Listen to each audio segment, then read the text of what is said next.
સુરતમાં બે luxurious car વચ્ચે રેસ લાગે છે। બે નબીરાઓ જાહેર રોડને રેસિંગ ટ્રેકમાં ફેરવી દે છે અને 120થી વધુની સ્પીડે બે ગાડીઓ સુરતના રસ્તા ઉપર દોડે છે। અકસ્માત થાય છે અને ભોગ બને છે દર વખતની જેમ સામાન્ય નાગરિક। કારમાંથી ગ્લાસ પડીકા સહિતની વસ્તુઓ મળે છે અને અકસ્માત બાદ નબીરા કાર મૂકીને ભાગતા પણ જોવા મળે છે। શું હતો આ સમગ્ર મામલો, વાત કરીશું આ વિડીયોમાં। વૈષ્ણવજન તો તેને કહીએ જે પીડ પરાઈ જાનાને રે। નમસ્કાર, નવજીવન ન્યૂઝમાં આપનું સ્વાગત છે। હું છું જયંત દાફડા। સુરતના પોસ્ટ ગણાતા વેસુ વીઆઈપી રોડ પર નબીરાઓની જોખમી રેસિંગે નિર્દોષ લોકોનો જીવ જોખમમાં મૂક્યા હતા। મોંઘીદાટ લક્ઝરીસ કારો લઈને નીકળેલા બે નબીરા પૂરપાટ ઝડપે રેસ લગાવતા એક ભયાનક અકસ્માત થયો અને આ અકસ્માત એટલો જોરદાર હતો કે એમાં સામેલ ત્રણેય કારોનો કચ્છર ઘાણ નીકળી ગયો હતો। સાથે જ મ્યુનિસિપલ કોર્પોરેશનના 3 સ્ટ્રીટ લાઇટના જે પોલ હતા તે પણ જળમૂળથી ઉખડી ગયા હતા।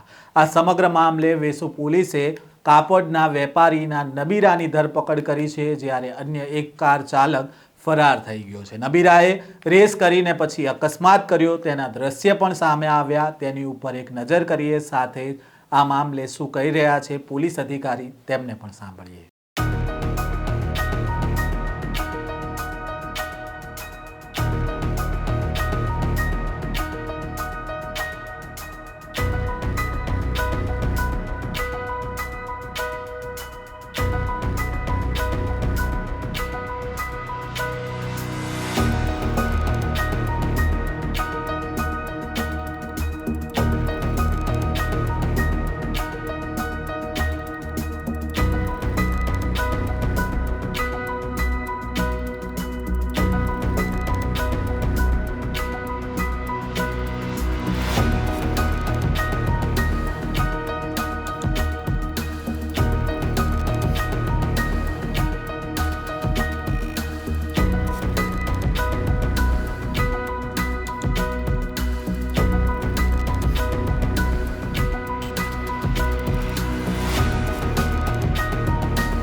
ગઈકાલે રાત્રિના આશરે 1 વાગે વેસુ પોલીસ સ્ટેશનના વીઆઈપી રોડ ફાયર સ્ટેશન પાસે એક અકસ્માત થયેલો સ્વિફ્ટ ડિઝાયરનો, જેમાં રિતેશ પદમચંદ જૈન જેઓ અરિયંત પાર્ક પર્વત પાટિયા ખાતે રહે છે, તેઓ તેમના મિત્રના ઘરે ફેમિલી સાથે એમની સ્વિફ્ટ ડિઝાયર ગાડી લઈને ગયેલા અને રાત્રે 1 વાગે આશરે પરત આવતા હતા ત્યારે વીઆઈપી રોડ ફાયર સ્ટેશન 3 રસ્તા પાસે એમની ગાડીને પાછળથી 2 ગાડીઓએ એક્સિડન્ટ કરેલો, જેમાં એક ગાડી હતી એ મહિન્દ્રા કંપનીની ઇલેક્ટ્રિક કાર જેનો રજિસ્ટ્રેશન નંબર હતો GJ05JT 6667 અને બીજી એક BMW કાર હતી જેનો રજિસ્ટ્રેશન નંબર હતો GJ05JT 1718।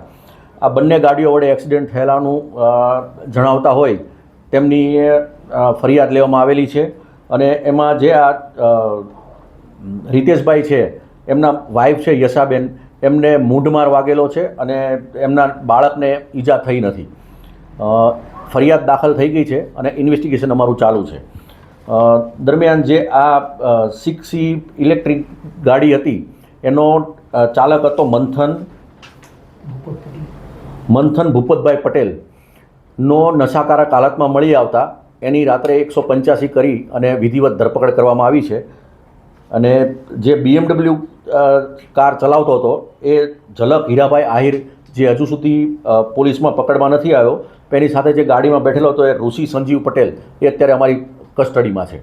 સર, સીસીટીવીમાં દેખાય છે કેટલી સ્પીડ છે? શું આ લોકો રેસિંગ લગાવી રહ્યા હતા? એ બાબતે ઇન્વેસ્ટિગેશન ચાલુ છે, પણ સીસીટીવી ફૂટેજમાં બંને ગાડીઓ BMW અને મહિન્દ્રા ઇલેક્ટ્રિક વ્હીકલ બંનેની સ્પીડ વધારે હતી. ડિઝાયર હતી એ એકદમ નોર્મલ વેમાં જતી હતી. સાહેબ આ બધો પરિચિત છે BMW અને B6 ના કારના? હા, બંને વરાછા બાજુના છે અને બંને એકબીજાને પરિચિત છે. સર કશે દારૂ પીને આવ્યા હતા? ક્યાં દારૂ પીધો હતો એ લોકો, કે પાર્ટી હતી, શું હતું? એ બાબતે ઇન્વેસ્ટિગેશન ચાલુ છે. સર આરોપીઓ ક્યાં ગયા હતા, ક્યાંથી આવી રહ્યા હતા? એ ડુમસ બાજુ ગયેલા હતા અને ત્યાંથી પરત આવતા હતા. સર બંને ગાડીમાં કેટલા લોકો હતા અત્યારે પ્રાથમિક જાણ? બંને ગાડીમાં મહિન્દ્રામાં પણ 2 લોકો હતા ઇલેક્ટ્રિક કારમાં, અને BMWમાં પણ 2 લોકો હતા. કોઈ વિદેશી નાગરિક પણ હતો સર? એ અમારી તપાસમાં હજુ ખુલ્યું નથી કંઈ. સાહેબ આ લોકો દારૂ ક્યાંથી લાવ્યા? દારૂની બોટલ કંઈ જપ્ત કરવામાં આવી છે ખરી? એક દારૂની બોટલ મળી આવી છે, જે 6 ઇલેક્ટ્રિક કાર છે એમાંથી મળી આવી છે, અને એ બાબતે તપાસ ચાલુ છે. સાહેબ કઈ પ્રાથમિક તપાસમાં જાણવા મળ્યું કે દારૂની બોટલ કેવો અમેરિકાથી લાવ્યા તેવું વિદેશી નાગરિક પાસે? એ તપાસ ચાલુ છે. સર બંને આરોપીનો પ્રોફાઇલ શું છે? જે મંથન છે, ઝલક છે, બંને શું કરે છે? મને નથી ખબર હજુ. ઓકે. વેસુ પોલીસની પ્રાથમિક તપાસમાં સામે આવ્યું છે કે અકસ્માત સમયે બંને કારોની સ્પીડ 120થી વધુ હતી. આ બેફામ ગતિએ દોડતી કારોએ રસ્તા પરથી પસાર થઈ રહેલી સ્વિફ્ટ કારને જોરદાર ટક્કર મારી હતી. ટક્કર લાગતાની સાથે જ સ્વિફ્ટ કાર ચલાવી રહેલી મહિલાને ગંભીર ઈજાઓ પહોંચી હતી. કારને બંને ભાગેથી મોટું નુકસાન થયું હતું. BMW કારમાં એરબેગ સમયસર ખુલી જતા તેના ચાલકનો બચાવ થયો હતો, પરંતુ લક્ઝુરિયસ કારોના કૂડચા નીકળી ગયા હતા. પૂરપાટ ઝડપે જતી કારો રસ્તાની બાજુમાં આવેલા ડિવાઈડર અને લાઇટ પોલ સાથે અથડાઈ હતી, જેના કારણે મ્યુનિસિપલ કોર્પોરેશનના 3 ઇલેક્ટ્રિક સ્ટ્રીટ લાઇટના પોલ પણ ઉખડી ગયા હતા. અને આ અકસ્માત સર્જનાર મહિન્દ્રા BE6 કાર ચાલક મંથન પટેલ નામનો જે યુવક હતો તેની ધરપકડ કરવામાં આવી છે. પોલીસના જણાવ્યા મુજબ મંથન પટેલ કાપડના વ્યવસાય સાથે સંકળાયેલો નબીરો છે, જ્યારે તેની સાથે રેસ લગાવી રહેલા અન્ય કારનો પણ ચાલક અકસ્માત બાદ સ્થળ પરથી ફરાર થઈ ગયો હતો. તેના વિડીયો પણ સામે આવ્યા છે અને હાલ તેની શોધખોળ કરવામાં આવી રહી છે. મહિન્દ્રા ઇલેક્ટ્રિક કારમાંથી દારૂની એક બોટલ પણ મળી આવી હોવાનું હાલ ચર્ચાનો વિષય બન્યો છે. આ મામલે હાલ પોલીસ તપાસ કરી રહી છે અને જે ફરાર થઈ ગયેલો આરોપી છે તેને શોધવા માટે પણ પોલીસની ટીમો કામે લાગી છે.